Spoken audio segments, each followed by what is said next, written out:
नमस्कार दोस्तों, आज हम जानेंगे गंगा दशहरा की पावन कथा और मां गंगा के स्वर्ग से पृथ्वी पर अवतरण की अद्भुत कहानी।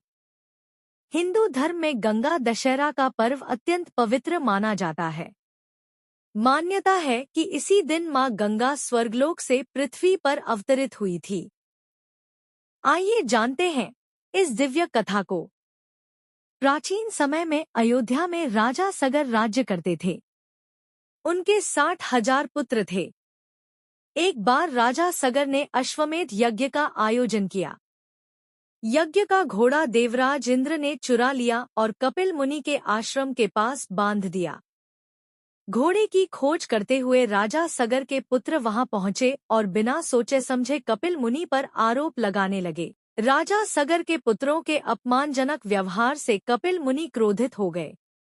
उन्होंने अपनी तपस्या की शक्ति से सभी 60,000 पुत्रों को भस्म कर दिया।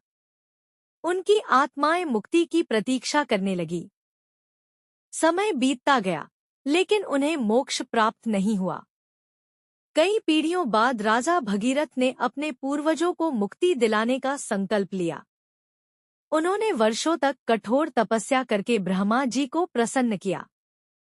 ब्रह्मा जी प्रकट हुए और बोले, हे भगीरथ, केवल मां गंगा का पवित्र जल ही तुम्हारे पूर्वजों को मोक्ष दिला सकता है। लेकिन एक समस्या थी। स्वर्ग से उतरने वाली गंगा की प्रचंड धारा को पृथ्वी सहन नहीं कर सकती थी। तब भगीरथ ने भगवान शिव की कठोर आराधना की। उनकी भक्ति से प्रसन्न होकर भगवान शिव ने कहा, मैं गंगा को अपनी जटाओं में धारण करूंगा। जब मां गंगा स्वर्ग से पृथ्वी की ओर उतरी, तब भगवान शिव ने उन्हें अपनी विशाल जटाओं में समाहित कर लिया। फिर उन्होंने धीरे धीरे गंगा की धारा को पृथ्वी पर प्रवाहित किया। मां गंगा भगीरथ के पीछे पीछे चलती हुई उस स्थान तक पहुंची जहां राजा सगर के पुत्रों की अस्थियां थी। जैसे ही गंगा जल उनके अवशेषों को स्पर्श किया, उन्हें मोक्ष प्राप्त हो गया। पूर्वजों की आत्माएं स्वर्गलोक को प्राप्त हुईं।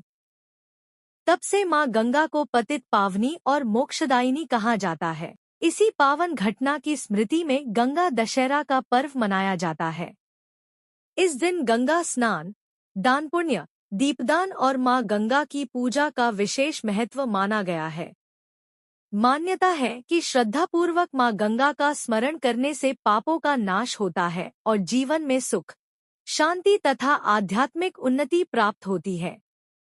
आइए हम भी मां गंगा के प्रति श्रद्धा व्यक्त करें और उनके पावन संदेश को अपने जीवन में अपनाएं।